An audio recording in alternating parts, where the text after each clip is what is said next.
आज हम मूंगफली की सूखी चटनी आपके लिए लेके आए ही। और हमारे चैनल में आपका एक बार फिर से स्वागत है, जिनका बनाव बहुत ही आसान है और एक आप महीनों तक स्टोर करके रख सकत ही। बहुत आसान है और आसानी से ज़्यादा चीज़ लगभग नहीं करते। हम 1 कप मूंगफली ले, आधा कप चना दाल ले, 4 लाल मिर्च ले, 4 हरी मिर्च ले, सूखी कड़ी पत्ता ले और ले 1 चम्मच नमक, 2 चम्मच चीनी और 1 चम्मच नींबू सद। सारी चीज़ का अच्छी तरह पहले नींबू सद नमक और चीनी निकाल के सब चीज़ भून लेबे। धीमी आंच में भूनब, बढ़िया से सुनहरे तक भून लेबे।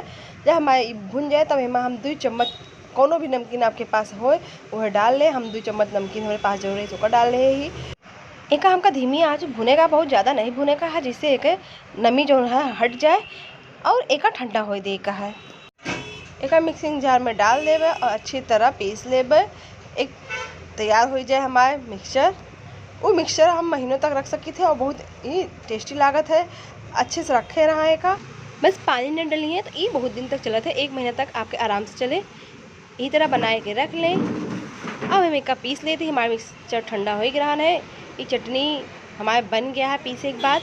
आपको दिखावत है। वीडियो हमारा अच्छा लगे तो चैनल को सब्सक्राइब जरूर कर लीजिए और हमारे चैनल पे नए हों तो लाइक का बटन दबा दीजिए अच्छा लगे तो।